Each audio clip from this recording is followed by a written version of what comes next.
Akkam jirtu hordoftoota keenya baga nagaan gara chaanaalii keenyatti deebitanii dhuftanii. Egaa viidiyoo darbe keessatti mata dureen ilaalle greetings and introductions kan jedhu ture. Isarratti akkaataan ingiliffaan nagaa gaafannuu fi akkamitti of barsiisuu akka dandeenyu ilaallee turre. Viidiyoo kana irratti immoo kan ilaallu jechoota of barsiisuuf itti fayyadamuu dandeenyu dabalataa ilaalla. Akkasumas afaan ingiliffaatiin of barsiisuuf kan nu gargaaran himoota tokko tokko itti daballee ilaalla jechuudha. Jalqaba greeting irraa yeroo jalqabnu viidiyoo darbe keessatti kan ilaalle hi, hello, good morning kan jedhu turani. Warri kun garuu jecha osoo hin ta'in himootadha. Akkuma ilaaltan xinnoon dheeratu garuu immoo yeroo baay'ee kan fayyadamnu warra kana jechuudha. Yookiin warra sanaa fi warra sila kanaan dura barannee fi warra kana walitti goonee nagaa gaafachuu dandeenya jechuudha. Fakkeenyaaf inni jalqaba maal jedhaa? How are you doing? How are you doing? Jechuun akkamii ati jechuudha. Ati akkamii? Kanaaf akkuma jechoota kanaan dura baranne immoo hi ni jedha akkam jechuudha miti. Kun immoo xinnoon dheerata akkamaati, akkamidhaati jechuuf yeroo barbaadnu how are you doing jenna jechuudha. Kanaaf wal wajjinis fayyadamuu dandeenya. Fakkeenyaaf maal jechuu dandeenya? Hi jennee how are you doing jechuu dandeenya. Yookiin immoo hi inni maqaa waamne hi John, how are you doing jechuu dandeenya jechuudha. Kanaaf isa barumsa darbe irratti barannee fi jechoota kana yookiin himoota kana waliin goonee nagaa gaafachuu dandeenya jechuudha. Jechoonni biraa immoo how is it going? How is it going? How is it going jechuun guyyaan kee akkamiin adeemaa jira jechuudha. Kanaaf jecha kana keessatti yoo ilaalle going isheen jettu kun adeemuu jechuudha.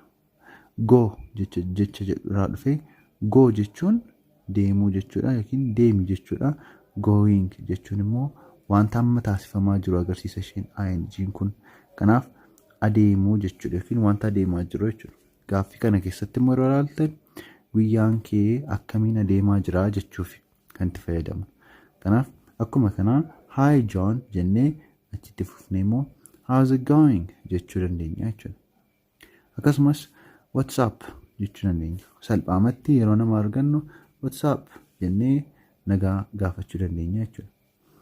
Yookiin immoo what's up jennee asitti maqaa isaanii gochuu dandeenya. Fakkeenyaaf what's up John jechuu dandeenya jechuudha. Yookiin what's up Caalaa yookiin Caaltuu yookiin maqaa hiriyaa keessan nama nagaa gaafachaa jirtan akkaataa kanaan nagaa gaafachuu dandeenya jechuudha.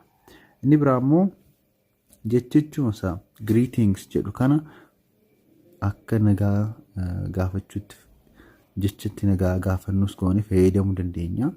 Greetings jechuun akkam jechuudha. Salphaamatti hiiki isaa maalidha? Nagaa gaafachuudha isinitti himin ture. Garuu immoo yeroo nagaa gaafannuyyuu greetings jennee nagaa gaafachuu dandeenya jechuudha. Kanaaf amma immoo gara jechoota yookiin himoota of barsiisuuf itti fayyadamnutti dabarra. Kanaaf viidiyoo darbe irratti akka ilaalle introduction jechuun of barsiisuu jechuudha. Kanaaf viidiyoo darbe keessatti jechoota ilaalle yookiin himoota ilaalle irratti daballee warra kanas ni ilaalla. Inni jalqabaa kan ilaallu viidiyoo darbe keessatti my name is jechuun maqaan koo ani jechuu akka ta'e ilaalleerra. Maqaan koo ani John jedha. Kun fakkeenyaaf my name is John. My name is John jechuun ani maqaan koo John jechuudha. Kanaaf kanatti daballee immoo yeroo of barsiisnu iddoo nuti eessaa akka dhufne himuu yoo barbaadne maal jenna? I am from jennee iddoo itti dhufne sanatti guunna jechuudha. Yoo nama Adaamaa irraa dhufe I am from Adaama jechuu dandeenya jechuudha.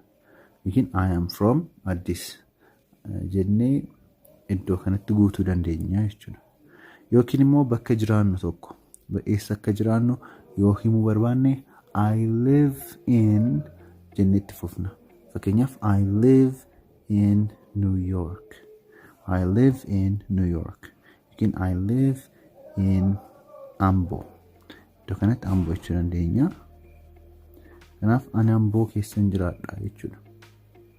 Kanaaf akkaataa kanaan eessa akka dhufnee fi eessa akka jiraachaa jirru himuu dandeenya jechuudha yeroo of barsiisu. Viidiyoo itti aanutti immoo kanatti taasisnee barumsatti fufna jechuudha. Viidiyoo kana garuu asumatti xumurraa nu hordofuu keessaniitiif baay'ee isin galateeffannaa. Nagaatti. Afaan Ingiliffaa iimoodhaan kallattiidhaan warri barachuu barbaadan lakkoofsa bilbilaa iskiriinii irratti argitanii nu dubbisa.